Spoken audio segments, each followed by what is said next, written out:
verset 14, car tous ceux qui sont conduits par l'Esprit de Dieu sont enfants de Dieu. Merci à Talia pour ce texte de l'Épître aux Romains. Il y a également un deuxième texte que notre frère Henri nous a donné dans Hébreux chapitre 4. Et nous lirons donc les versets 14 à 16.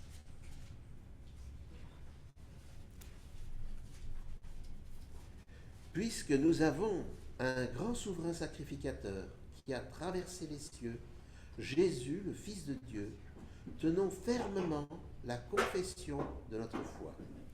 Car nous n'avons pas un souverain sacrificateur incapable de compatir à nos faiblesses, mais il a été tenté comme nous, à tous égards, sans commettre de péché. Approchons-nous donc avec assurance du trône de la grâce, afin d'obtenir miséricorde et de trouver grâce en vue d'un secours opportun. Que les paroles de la Bible et de l'Épître aux Hébreux nous éclairent. Et je laisse à présent donc Henri la parole.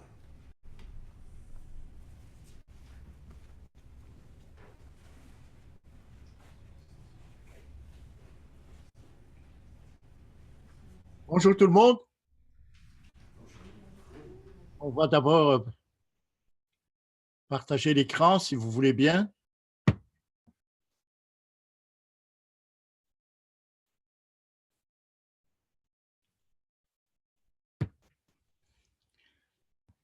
Bonjour tout le monde. C'est un plaisir d'être avec vous de nouveau le dernier sabbat de chaque mois.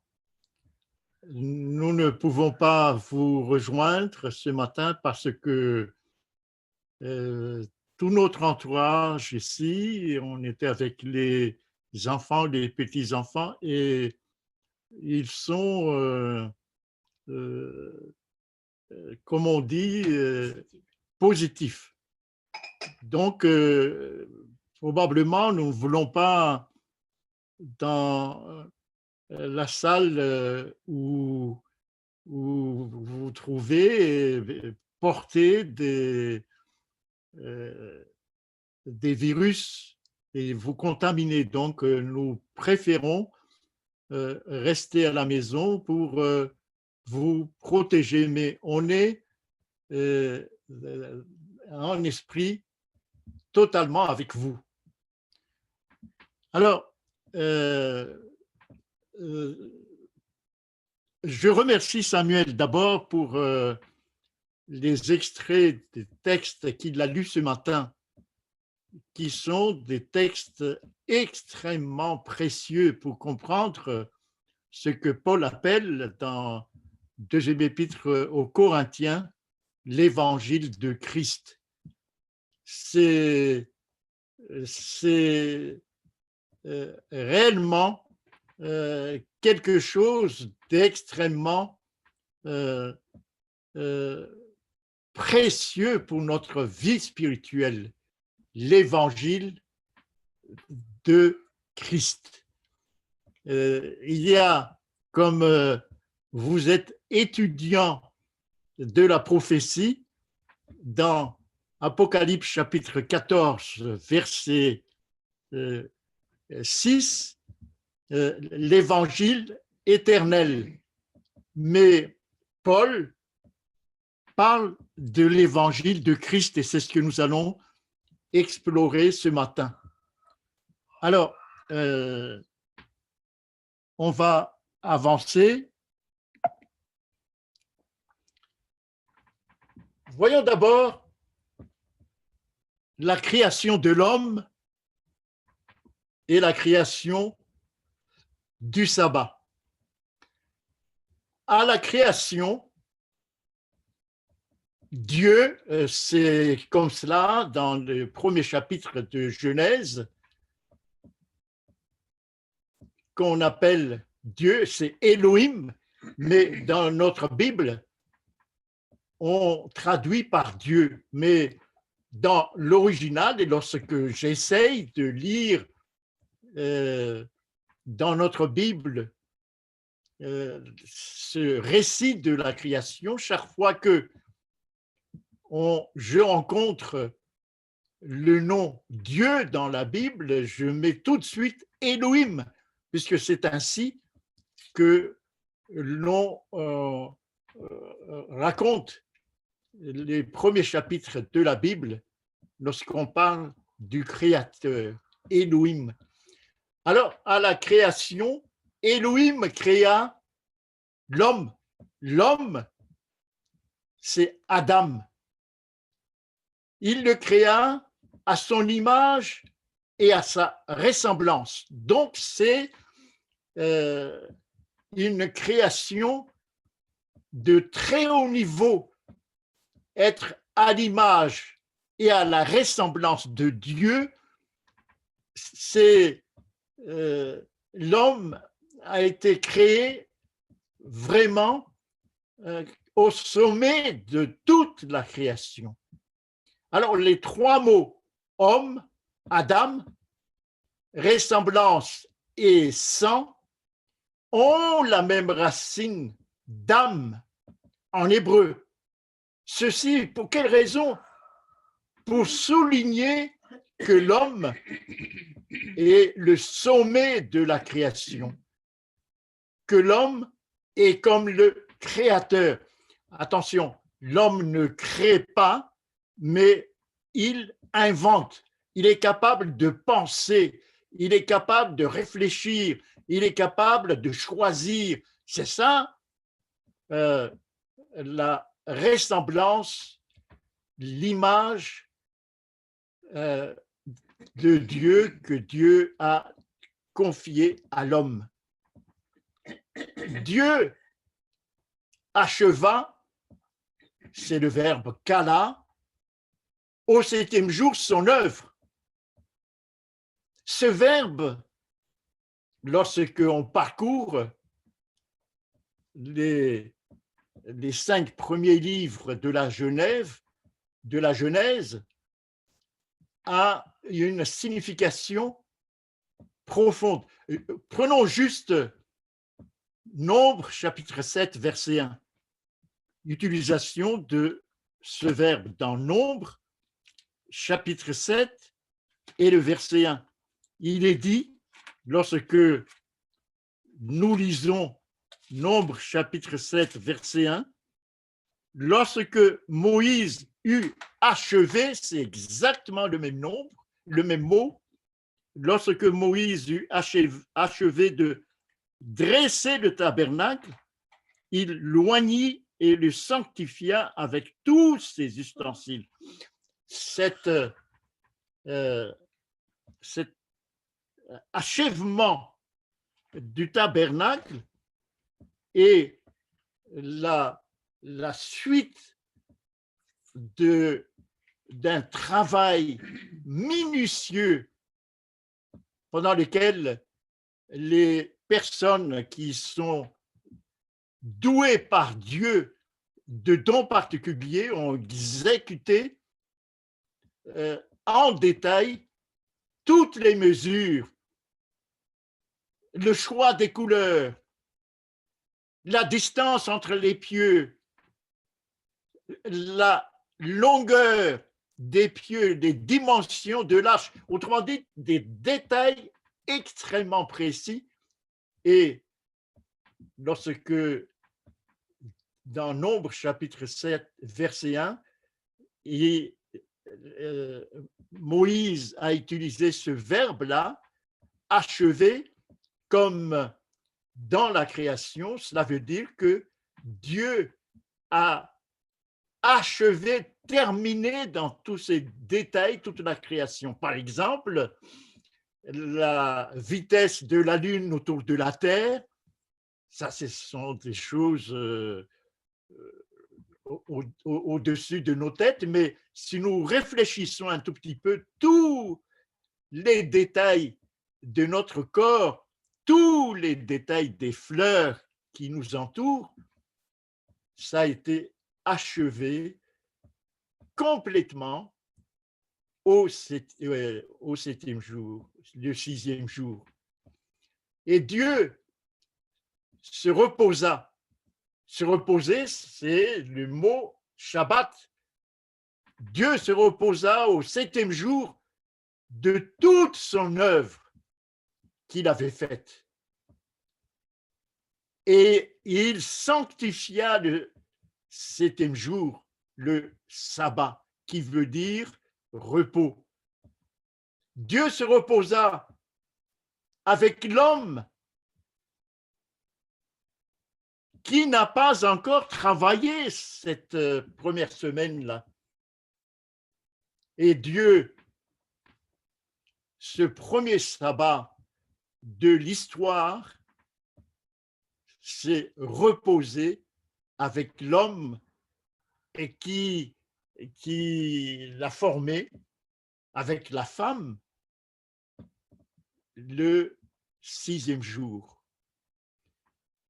Alors, là, Dieu ordonne à l'homme de respecter le septième jour pour rappeler qu'il est le créateur de toutes choses. Voilà, lorsqu'on lit par exemple l'Exode chapitre 20, surtout le 4e commandement, c'est pour demander à l'homme, en respectant le septième jour, de rappeler qu'il est le créateur de toutes choses et que ce jour porte une bénédiction et entraîne une sanctification pour l'homme.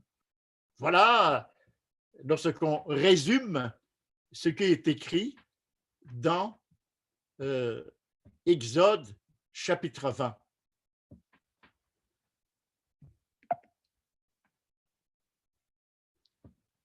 Quelle est la mission de l'homme dans le jardin? Est-ce que l'homme est appelé juste à se promener et puis à manger gratuitement de tous les fruits? L'homme a une mission extrêmement précise dans le jardin. L'Éternel Dieu, en hébreu, c'est marqué Hachem Elohim. Hachem, c'est ce nom avec les 4 lettres qu'on ne prononce pas. Dans le milieu juif, on ne le prononce pas, mais on dit Hachem, qui veut dire le nom.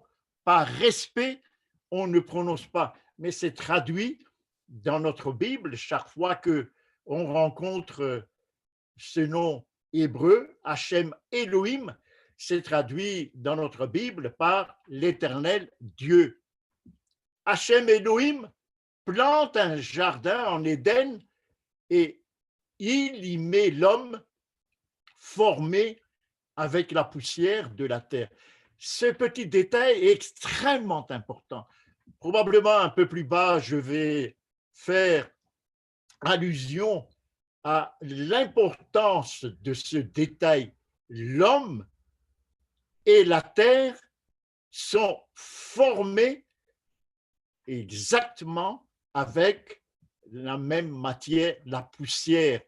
Il y a donc une relation intime entre la poussière de l'homme et la poussière de la terre.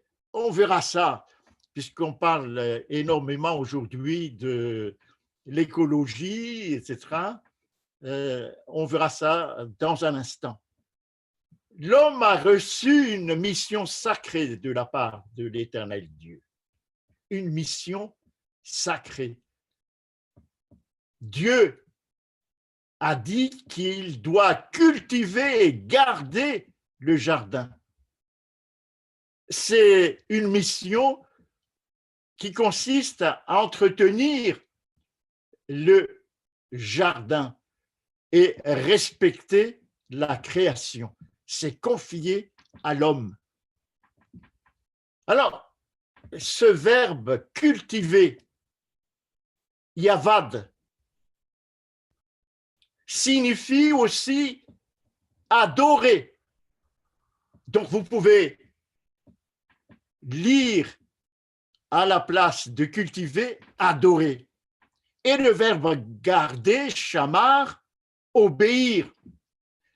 Autrement dit, en plus de cultiver, de garder le jardin, l'homme a une mission spirituelle. Il doit adorer Dieu, il doit obéir à Dieu. Vous voyez, ces deux missions de l'homme sont complémentaires. D'un côté, entretenir et respecter la création. C'est en quelque sorte une mission tournée vers la terre. Et de l'autre, élever l'esprit de l'homme à l'adoration et à l'obéissance. On commence déjà à voir ici, à travers cette mission de l'homme dans le jardin, on commence à voir ce qu'est la nature humaine avant la chute. C'est très important puisqu'il y a toute une théologie aujourd'hui qui nie que Christ est venu sur la terre avec une nature humaine après la chute, mais pas avant la chute. Alors, l'adoration et l'obéissance, ça signifie que l'homme doit avoir la foi au Créateur et en outre, de l'aimer de tout son cœur, de toute son âme, de toute sa pensée et de toute sa force pour lui obéir entièrement.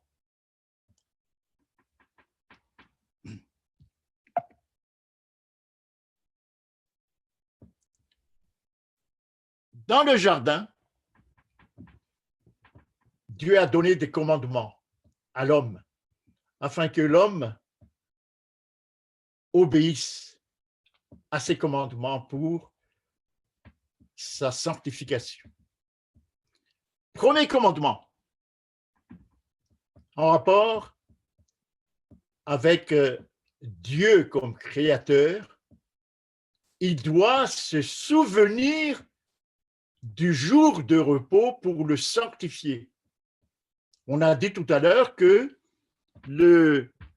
lors de la première semaine et le premier sabbat, Dieu et l'homme, avec la femme,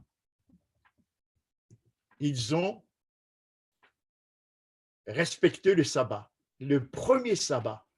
C'est seulement après, deuxième semaine et deuxième sabbat dans l'histoire, que l'homme a travaillé dans le cadre de sa mission et il s'est reposé. L'ordre est clairement dicté par l'Éternel Dieu de ne pas manger de l'arbre de la connaissance du bien et du mal sous peine de mort. Ça, c'est le deuxième commandement. Ce deuxième commandement se trouve dans Genèse chapitre 2, le verset 16. L'Éternel Dieu donna cet ordre à l'homme: tu pourras manger de tous les arbres du jardin, tous. Mais par contre, verset 17, tu ne mangeras pas de l'arbre de la connaissance du bien et du mal, car le jour où tu en mangeras, tu mourras.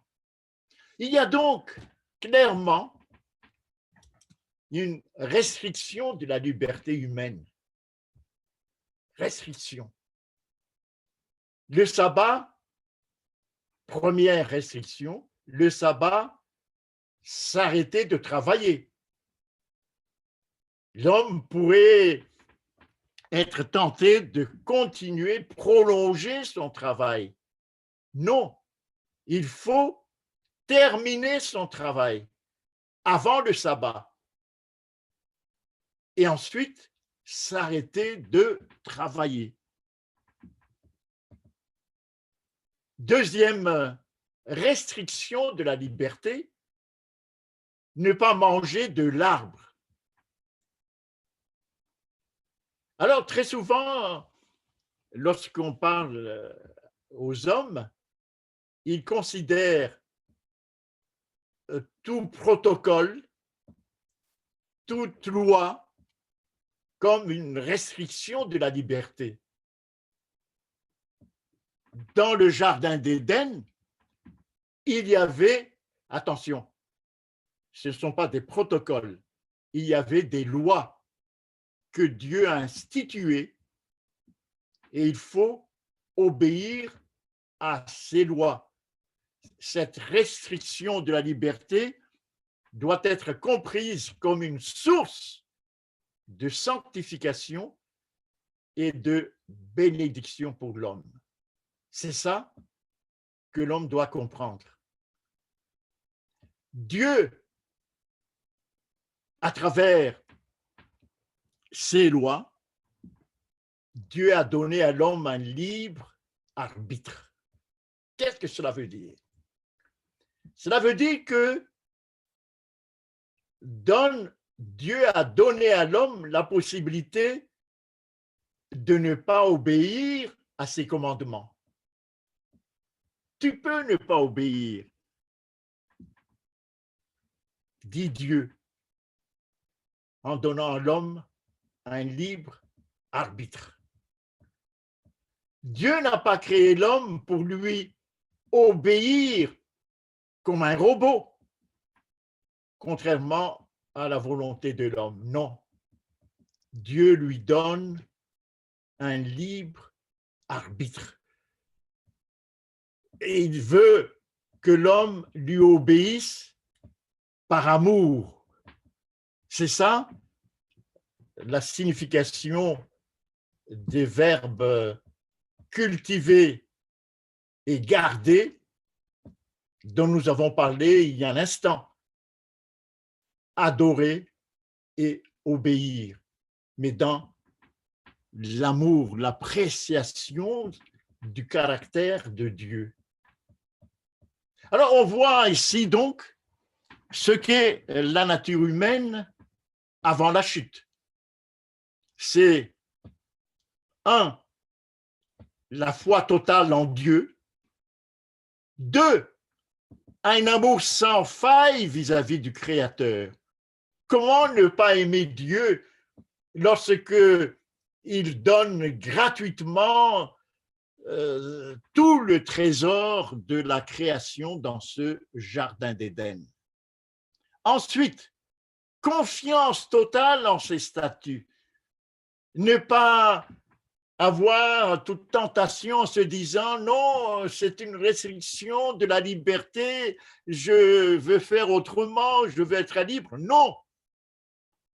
Confiance en ses statuts, en ses ordonnances et en ses commandements. Voilà la nature humaine avant la chute. La nature humaine avant la chute.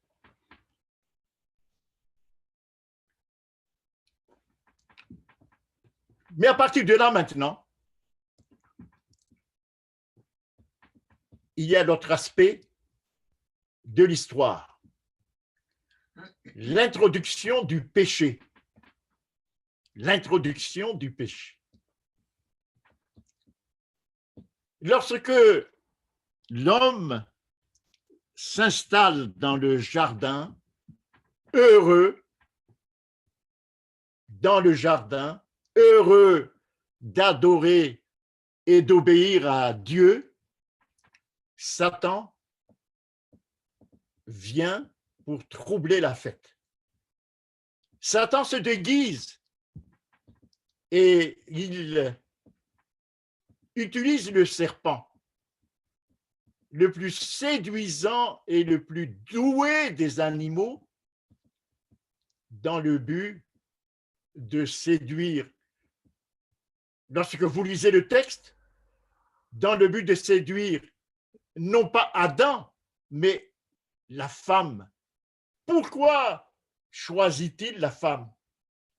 Parce que la femme est le maillon le plus faible dans le couple.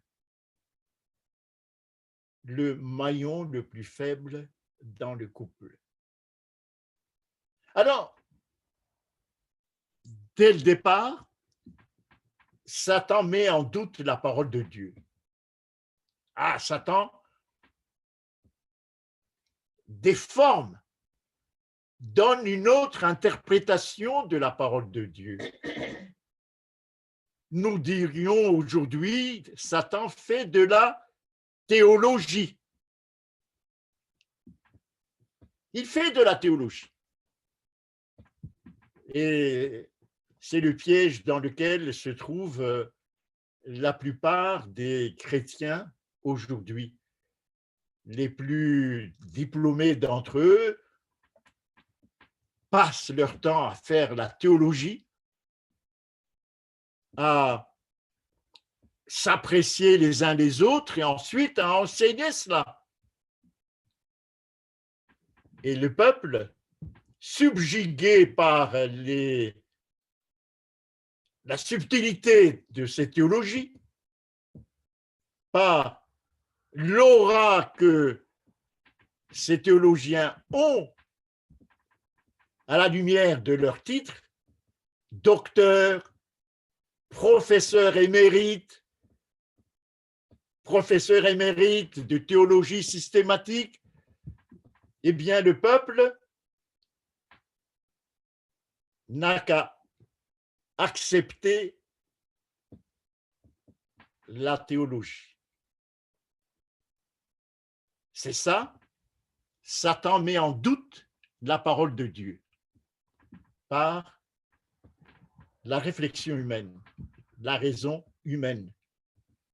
Alors, étape suivante, Satan aiguise la femme à devenir plus intelligente au point de connaître la distinction entre le bien et le mal, un esprit de discernement dont parle Paul dans l'Épître aux Romains, qui est un don que Dieu accorde par son esprit aux humains, un esprit de discernement. Et Satan annonce que désobéir à Dieu ouvre l'intelligence. Désobéir à Dieu ouvre l'intelligence. Et c'est sous cet angle que nous désobéissons à Dieu. Restriction de la liberté. On veut être libre pour ouvrir l'intelligence. Alors ici, Satan veut prendre sa revanche et maintenir sa domination sur terre juste après la création. Il veut dominer sur la création et sur les hommes sur terre. Voilà son but. Étape suivante. Voyons maintenant la séduction de notre mère. Elle commet l'erreur de dialoguer avec Satan. Là, elle est prise dans le piège parce que son interlocuteur est 10 ou 100 fois plus intelligent qu'elle. Elle dialogue avec Satan. Deuxième point, elle commet l'erreur de rester indépendante de son mari. Son mari n'était pas là lors de cette tentation. Elle a pris une certaine indépendance. Et là, Satan saute sur l'occasion. Lorsqu'on lit le récit, Elle connaît parfaitement l'ordre de Dieu. Elle dit à Satan exactement ce que Dieu a donné comme ordre. Tu pourras manger de tous les arbres du jardin, mais tu ne mangeras pas de l'arbre de la connaissance du bien et du mal, car le jour où tu en mangeras, tu mourras. Elle connaît parfaitement bien. Mais attention, cette connaissance n'est qu'intellectuelle, mais pas du tout spirituelle. C'est une connaissance purement intellectuelle. Elle connaît, elle a appris, probablement le couple en a parlé, mais c'est une connaissance purement intellectuelle. C'est Jésus qui fait allusion à ce type de connaissance dans Matthieu chapitre 15, le verset 8, lorsqu'il dit, dans Matthieu chapitre 15, verset 8, « Ce peuple m'honore des lèvres, mais son cœur est éloigné de moi. » Donc, les lèvres, c'est juste une connaissance spirituelle, une connaissance superficielle, intellectuelle, mais non pas au niveau du cœur. Alors, Ève veut s'élever au-dessus de l'état de créature. Ah, là, elle commence à tomber dans le piège de l'adversaire. Elle veut s'élever au-dessus de l'état de créature, être capable de faire une distinction subtile entre le bien et le mal. En résumé, donc,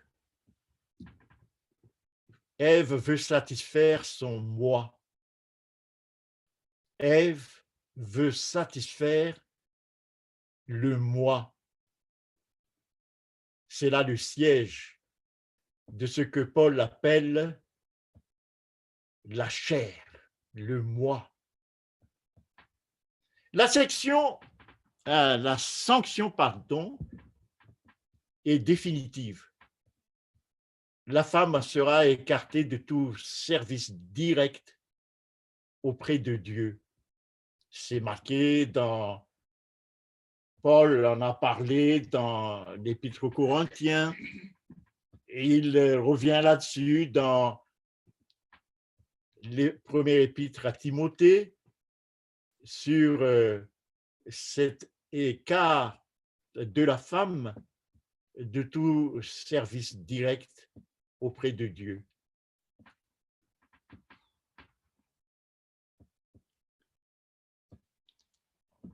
Voyons maintenant ce qui se passe au niveau d'Adam. Adam commet l'erreur de ne pas accompagner sa femme dans le jardin. Oui, il la laisse libre. On a vu tout à l'heure. Et c'est à ce moment-là que Satan attrape la femme. Adam commet l'erreur de ne pas refuser de manger le fruit défendu. Lorsque sa femme lui a tendu le fruit, il aurait dû dire non, je n'en prends pas, puisque c'est Dieu qui l'a interdit. Non, il commet la faiblesse de ne pas refuser de manger le fruit défendu, tendu par Ève. Troisième élément, il commet l'erreur d'accompagner sa femme dans la désobéissance à Dieu. Il a cette faiblesse de suivre la femme.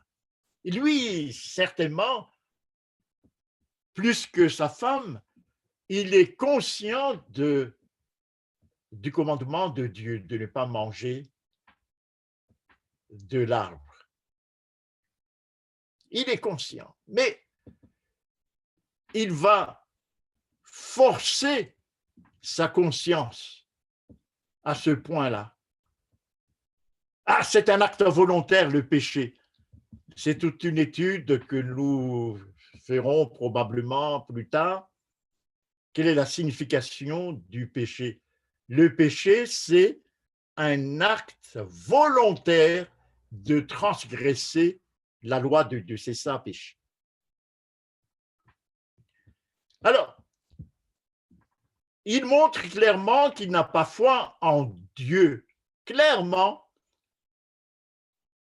il montre que sa foi en Dieu décline. Comment? Voyons les 2 points qui nous révèlent que sa foi en Dieu décline à ce moment-là. Alors, sa foi en Dieu décline puisque il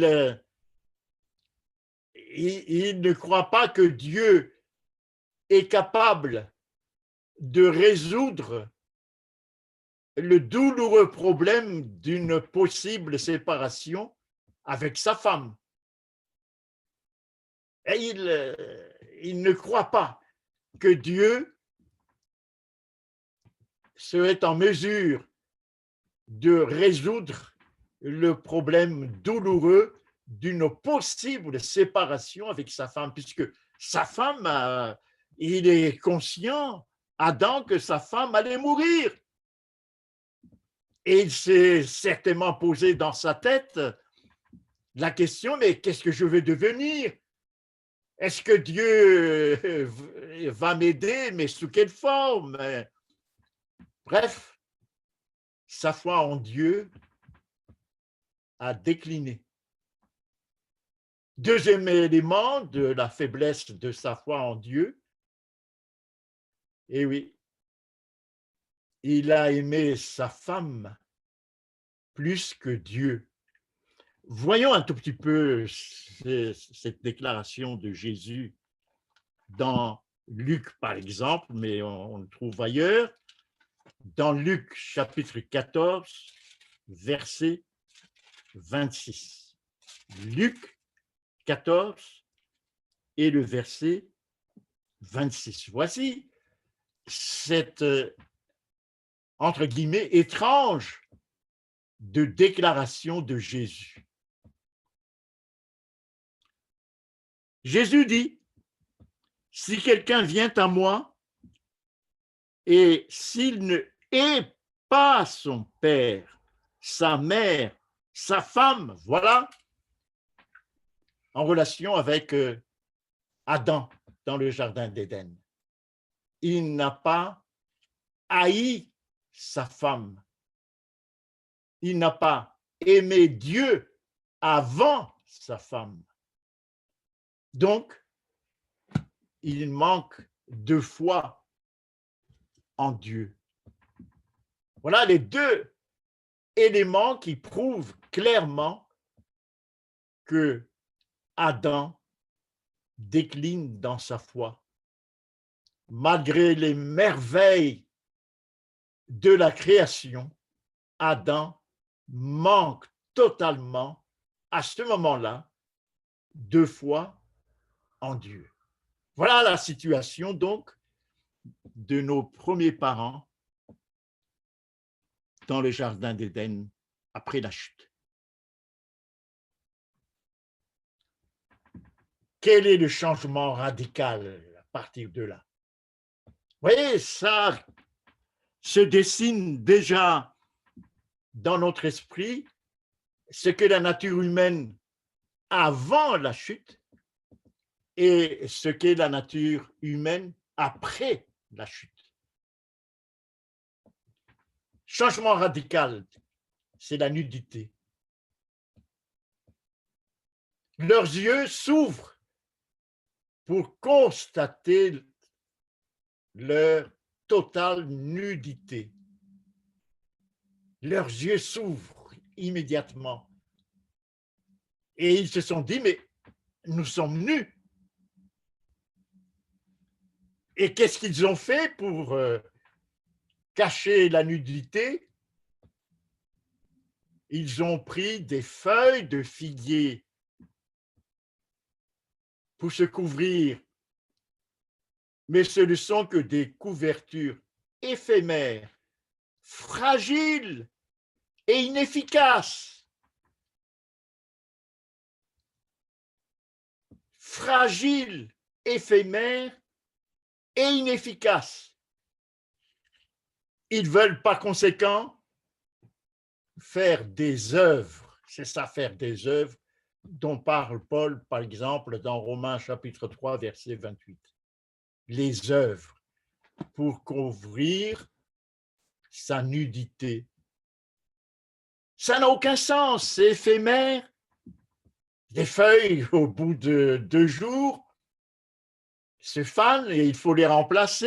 Et on continue à faire des œuvres, des œuvres, des œuvres indéfiniment.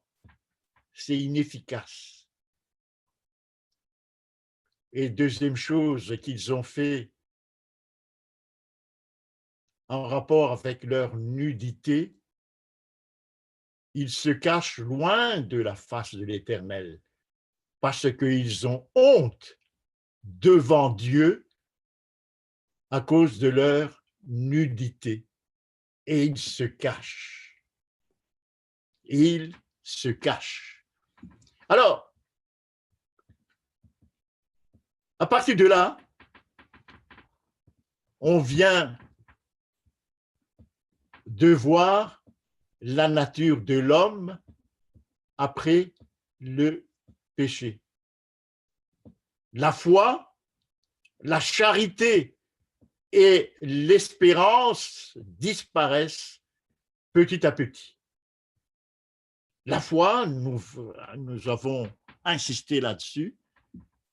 La charité, parce que on commence à s'occuper uniquement de soi, mais non pas de l'autre. L'espérance, parce qu'ils se sont aperçus qu'ils ne vont plus retrouver le jardin d'Éden, parce qu'ils sont chassés loin du jardin. Donc la foi, la charité et l'espérance disparaissent petit à petit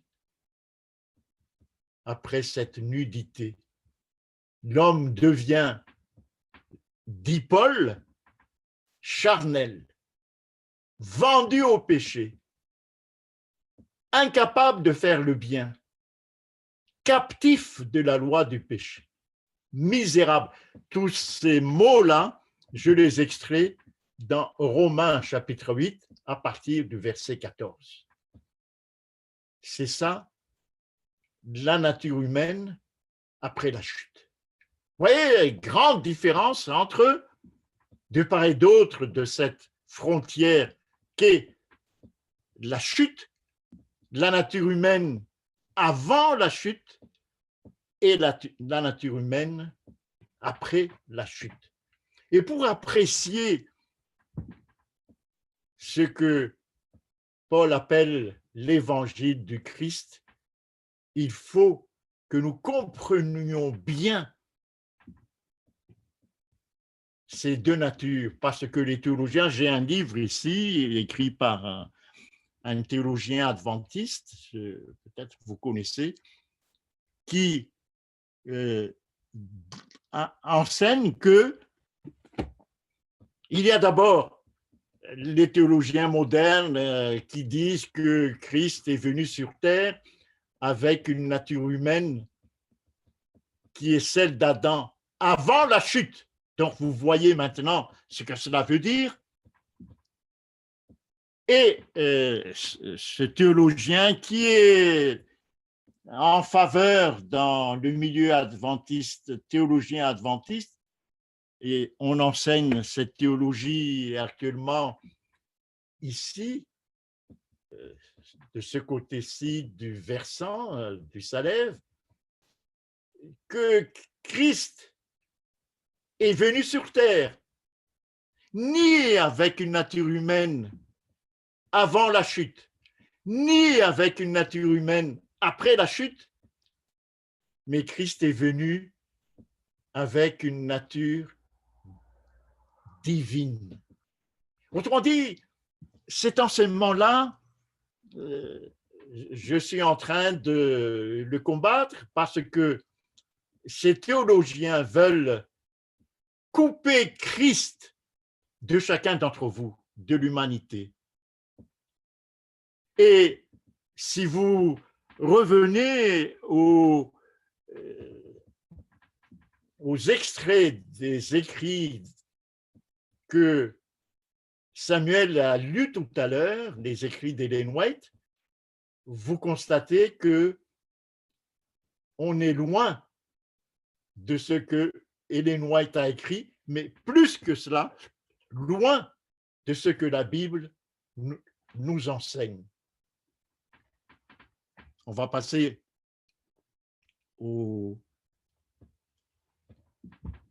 à ce moment-là de la chute. Dieu, certainement, est triste. Certainement, Dieu est triste. Et il interpelle nos premiers parents qui se sont cachés à cause de leur nudité. Et Dieu dit, où es-tu? Cet appel, d'abord, est rempli de tristesse. Tristesse. L'homme que nous avons créé, je dis nous, puisque Jésus est associé à la création, d'après Jean chapitre 1, l'homme se détache de nous, ne nous aime plus, ne croit plus en nous, n'a plus foi en nous. Il y a une tristesse que peut-être nous mesurons à peine dans cet appel de Dieu. Où es-tu? Dieu n'abandonne pas l'homme dans sa nudité, non. L'Éternel Dieu lui-même prend l'initiative de les couvrir avec la peau d'un animal que l'Éternel lui-même a tué pour couvrir Adam et Ève, pour que leur nudité ne soit pas apparente. Cet acte de l'Éternel annonce tout le salut de Jésus, toute la mission de Jésus, plusieurs siècles après. À partir de là, Dieu va s'efforcer d'instruire les hommes de cette mission du Christ, l'évangile de Christ. Troisième point, Dieu montre qu'il faut un médiateur, l'animal qui est tué, et un substitut, l'animal qui est tué pour sauver l'homme. Ce sera la mission du Christ. Et cette mission a été planifiée avec son Père avant la création. Il y a toute une étude là-dessus. Paul a révélé que ce plan a été mis en place entre le Fils et Dieu bien avant la création. C'est ça l'évangile de Christ. Alors, il faut vaincre Satan dans la chair qui est corrompu, où il siège. C'est là qu'il faut vaincre Satan. Et ensuite, il est nécessaire de montrer à l'homme le chemin de la victoire. Pour cela, il faut que Dieu envoie son Fils. Où et comment? Alors, si nous prenons Romains chapitre 8, verset 3, Romains chapitre 8, verset 3,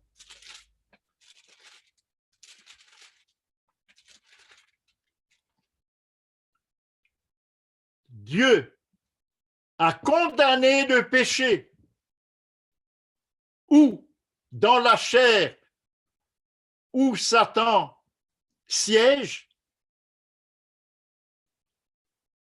en envoyant qui? Son propre fils ou dans une chair semblable à celle du péché. Ah oui, il faut qu'il y ait, par conséquent, il faut qu'il y ait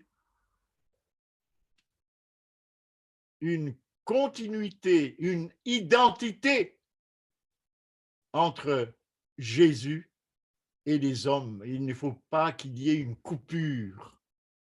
Nous avons dit tout à l'heure que toute théologie qui dit que Jésus est venu sur cette terre avec une nature humaine avant le péché, c'est couper la relation entre l'homme et Jésus.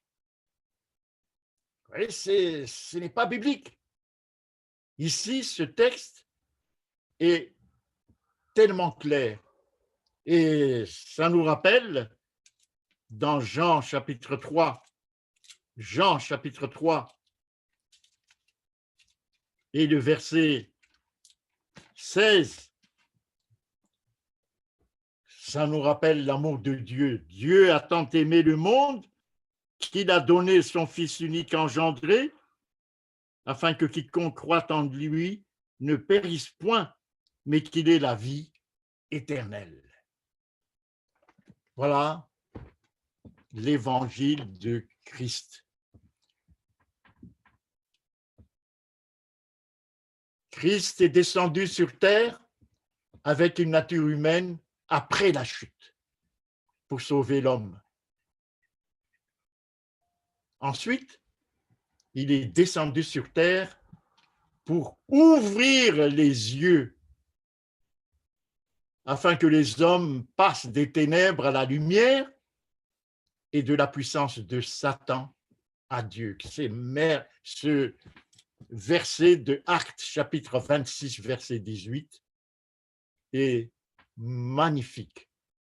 Des ténèbres à la lumière, de la puissance de Satan à la puissance de Dieu. C'est ça, la totale liberté que Jésus nous donne en prenant une nature humaine après la chute.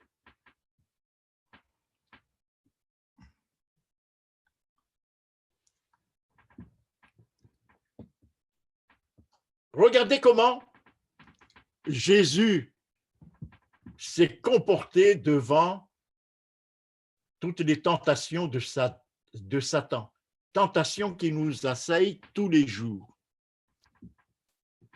Lorsque vous lisez, par exemple, la narration de la tentation, il fut amené dans le désert et il jeûne 40 jours et 40 nuits. Pourquoi dans le désert et pourquoi ce long jeûne? C'est parce que la chute de nos premiers parents, c'est en rapport avec l'alimentation, le fruit qu'ils voulaient goûter. Dans le désert, il n'y a pas de restaurant, il n'y a pas d'hôtel.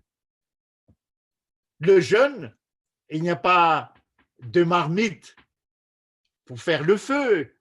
Il n'y a pas une épicerie pour acheter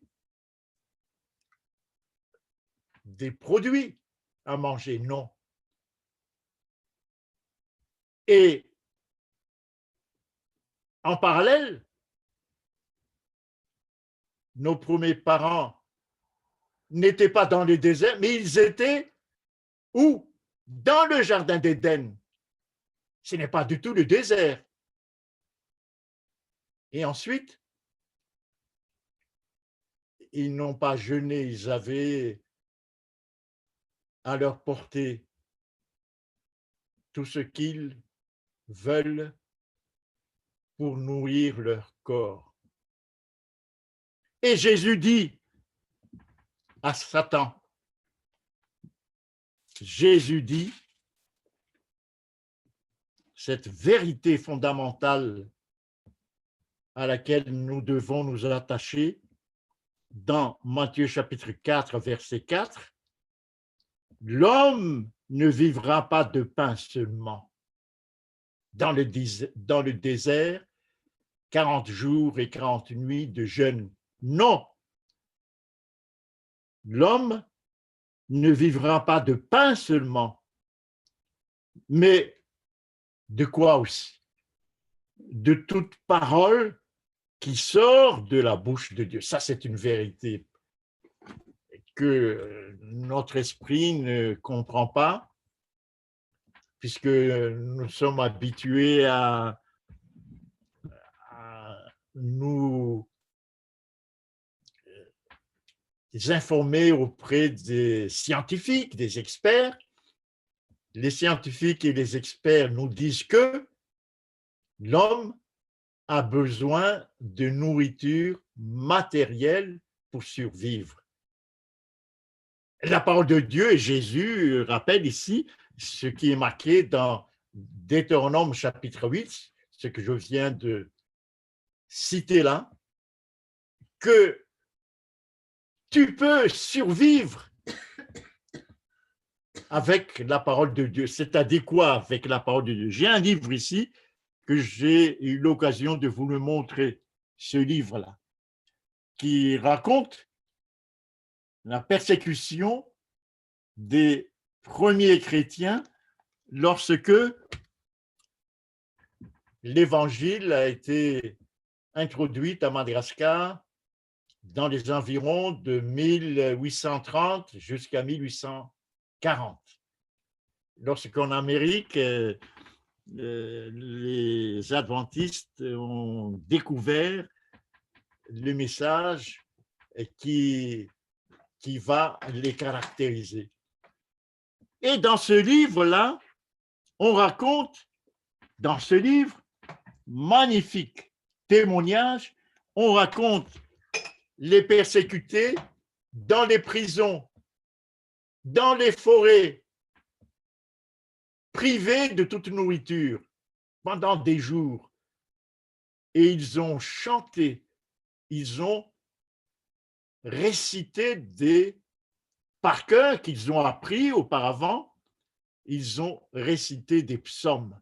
C'est ça, l'homme, lorsque Jésus dit, l'homme ne se nourrit pas, l'homme ne vivra pas de pain seulement, mais de toute parole qui sort de la bouche de Dieu. Ça, c'est vraiment témoignage de cette parole de Jésus. Ensuite,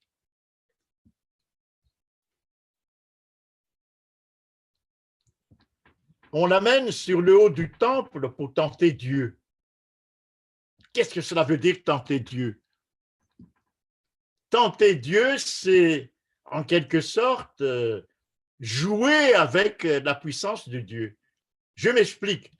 Je me mets au sommet d'une falaise, ici, ça lève, et je dis, je vais sauter en bas, et Dieu va me protéger. C'est ça, tenter Dieu. Vous voyez? Et il faut que nous fassions attention bien souvent sans le savoir, nous tentons Dieu. Et Jésus dit, il ne faut pas tenter Dieu. C'est interdit. On l'amène ensuite où? Sur une montagne très élevée pour contempler les royaumes du monde et leur gloire. Et oui, pour Satan dit, si tu te prosternes devant moi, pour faciliter ta mission, prends tous les royaumes du monde. Tu seras président de tous les royaumes du monde, tu seras roi de tous les royaumes du monde, et à ce moment-là, ce sera très facile pour toi d'accomplir ta mission terrestre pour sauver l'homme. Et là, Jésus de nouveau a opposé à cette tentation la parole.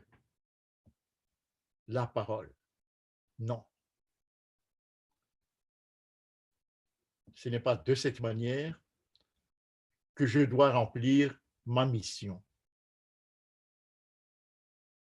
Et on voit que Jésus repousse toutes les tentations avec l'esprit, l'épée de l'esprit, qui est la parole de Dieu. Et ça, Satan recule devant la parole de Dieu. C'est l'épée de l'esprit, comme Paul l'a souligné dans Éphésiens chapitre 6. L'épée de l'esprit. Jésus a été tenté comme nous en toutes choses, sans commettre de péché. Hébreux chapitre 4, verset 15. Tenté comme nous en toutes choses, sans commettre de péché. Autrement dit, il est descendu, comme on a vu dans Romains chapitre 8, verset 3 tout à l'heure, dans une chair semblable à la nôtre. Alors, Christ hérite d'une inclination vers le péché. C'est en quelque sorte le résumé de toutes les citations que Samuel nous a lues tout à l'heure. Christ hérite d'une inclination vers le péché, mais il n'a jamais cultivé l'inclination de péché. Il a été tenté très proche de commettre le péché par la démission de sa volonté. Non. Il n'a jamais cultivé l'inclination de péché. Il n'a jamais péché. Même s'il était très proche des tentations que l'adversaire place devant lui. Voyons cet exemple touchant à Gethsémane. Exemple touchant. Gethsémane, si vous relisez les derniers moments de Christ, le soir, il vient de fêter Pâques avec ses disciples. Et il s'est aperçu que Judas est sorti. Il vient de laver les pieds de Judas et Judas est sorti. Et les 11 pensent que Judas est sorti pour accomplir certains achats. Ils n'ont pas compris, mais Jésus sait. Jésus sait ce qui va se passer ensuite. Et il demande à tout le monde, donc c'est la nuit, il demande à tout le monde de venir au jardin de Gethsémane. C'est un endroit où ils avaient l'habitude de se réunir. C'est la nuit. Vous imaginez les fatigues des uns et des autres. Et lorsque ils arrivent dans le jardin, Jésus éprouve de la frayeur et des angoisses. Et il demande à 3 de ses plus proches disciples, Pierre, Jacques et Jean, d'être à côté de lui. Il est humain, parfaitement humain, comme nous. Il éprouve de la frayeur et des angoisses parce qu'il sait ce qui va venir dans quelques heures. Il va être trahi. Son peuple, à travers les dirigeants, son peuple va le crucifier. Et ensuite, il l'a dit avant même cette épreuve, qu'on va cracher sur lui.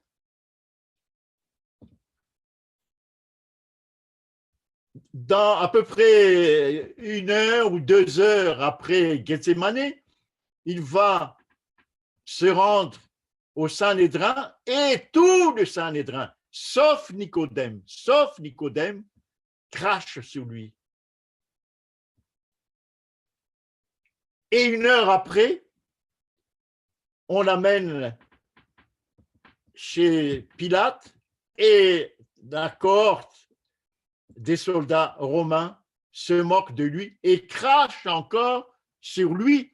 Donc, il n'a pas de serviette ni de Kleenex pour essuyer tous ces crachats qui dégoulinent le long de sa barbe, le long de son visage, le long de ses cheveux.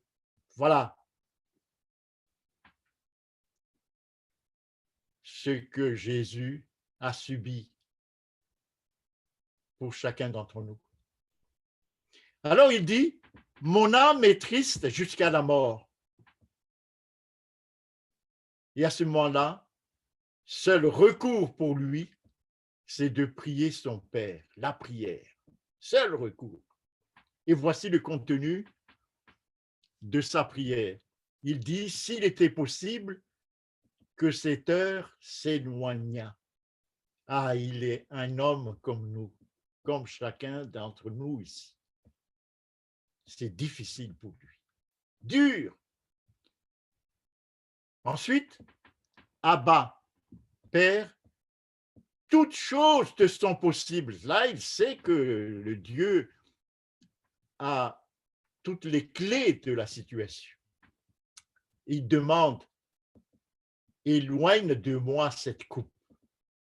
Tu as toutes les clés de la situation. Tu peux éloigner de moi cette épreuve et trouver une autre solution pour couvrir la nudité de mes semblables.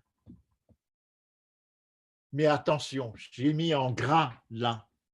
Ah, ça c'est la force spirituelle de Jésus qu'il met à notre disposition. Toutefois, non pas ce que je veux. Vous voyez ici, péché, c'est une question de reddition de la volonté devant les tentations. C'est ça, péché. Il n'a pas péché. Toutefois, non pas ce que je veux, c'est la volonté, mais ce que tu veux. Il se réfère à la volonté de son Père, au plan que les deux ont mis ensemble bien avant la création pour sauver l'humanité. Eh oui. La chair est faible. Gethsémane le prouve. L'esprit est bien disposé, mais il faut pour cela que l'homme soit soutenu par la prière et la veille. C'est ce qu'il a dit à ses 3 compagnons. la volonté de Jésus ne cède pas à la tentation. Pécher, c'est capituler volontairement à toute tentation extérieure ou intérieure. C'est ça, péché. Retenez bien ceci, c'est une capitulation de la volonté. Péché.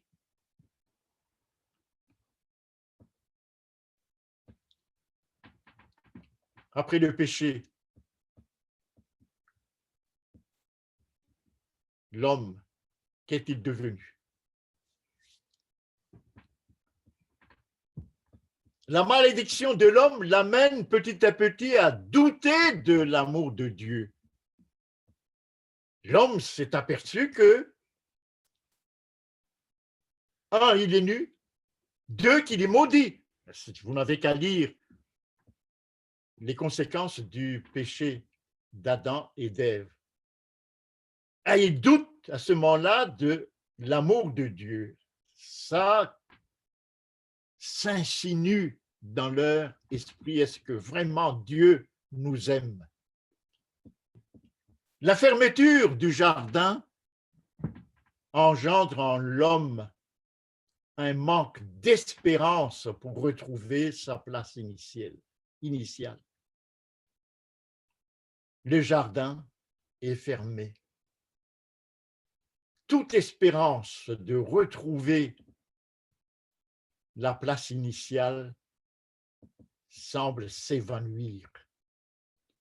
Voyez ici, l'amour, l'espérance commence à décliner dans l'esprit de l'homme. La malédiction de la terre, comme conséquence de ces péchés, provoque en l'homme le repli sur soi, la méfiance de l'autre. Oui, j'ai dit tout à l'heure qu'il y a une relation intime entre la matière avec laquelle l'homme est fait, la poussière, et la terre. Il y a une relation intime, tous les deux sont faits de la même substance. Lisons Genèse chapitre 2, verset 17 d'abord. Genèse chapitre 2, verset 17. Genèse chapitre 2. Non, c'est Genèse chapitre 3, verset 17. Et vous m'excusez. Genèse chapitre 3, verset 17. C'est marqué, le sol sera maudit à cause de toi. Genèse chapitre 3, verset 17, pas 2. Le sol sera maudit à cause de toi. Voyez ici, immédiatement après le péché, eh bien, comme Adam est fait à partir de la poussière, il y a un lien entre Adam et la terre. La terre est maudite.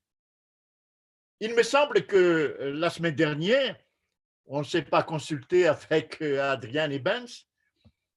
Adrian Ibens a souligné cette idée importante que chaque fois que nous péchons, nous exerçons une influence à l'extérieur. Il se peut que je me trompe en formulant de cette manière, mais ici, dans Genèse chapitre 3, verset 17, le sol sera maudit à cause de toi. Cette relation entre notre chair, lorsque nous allons mourir, c'est de la poussière, hein, et la terre, il y a donc un lien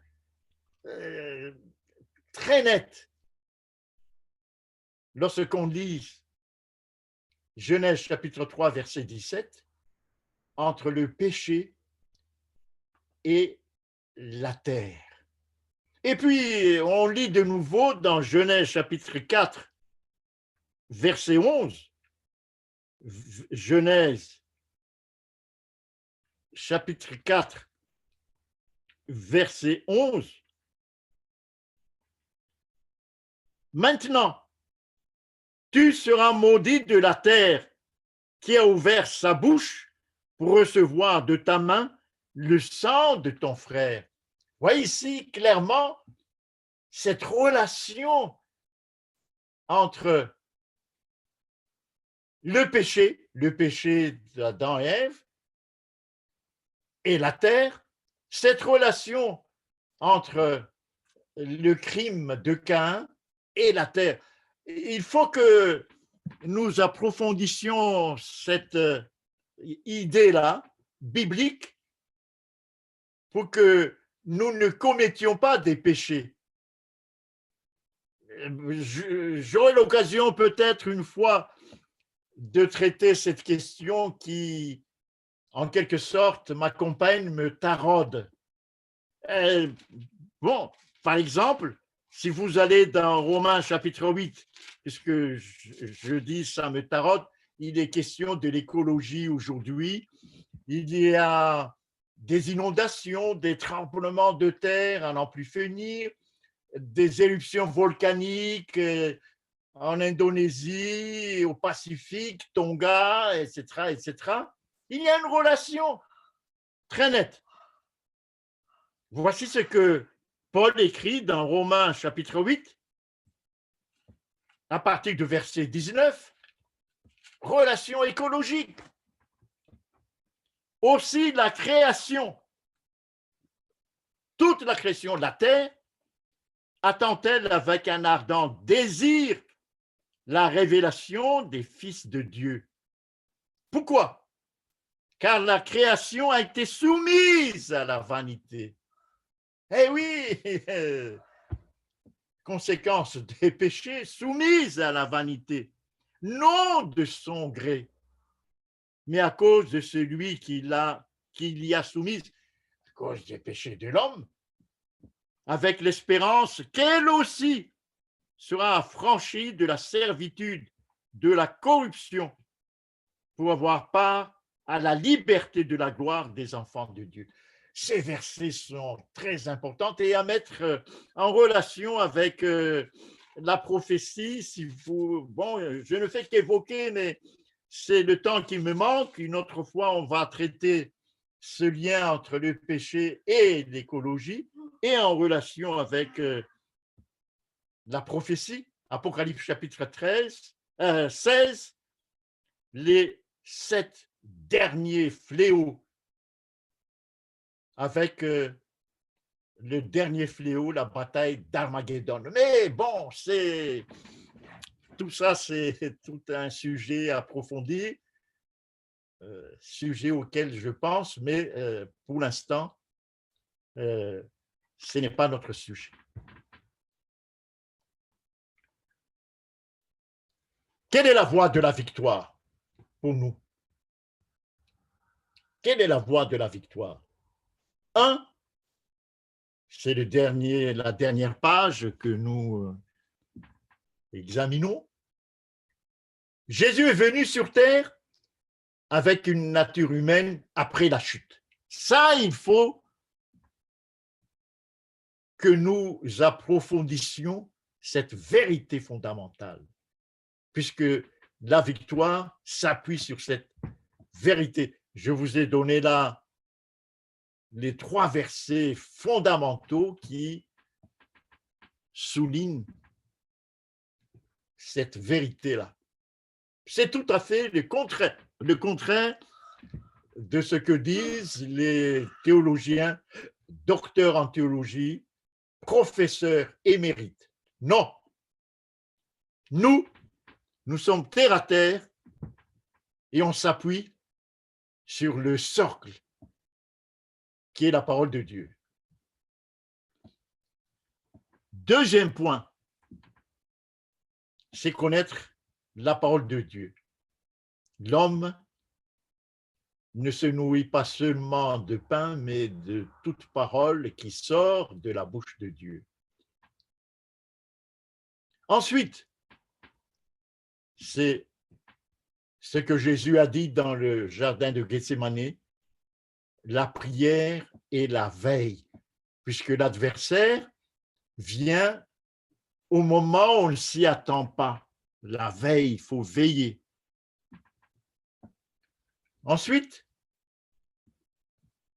c'est le verset 4 dans Romains chapitre 8, c'est la justification par la foi. Marcher selon l'esprit pour être justifié par la foi.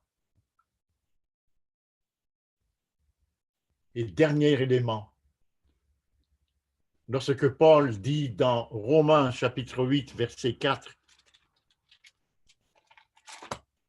je relis Romains chapitre 8, verset 4, et cela afin que la justice de la loi, c'est-à-dire la justification par la foi, fut accomplie en nous qui marchons non selon la chair, mais selon l'esprit.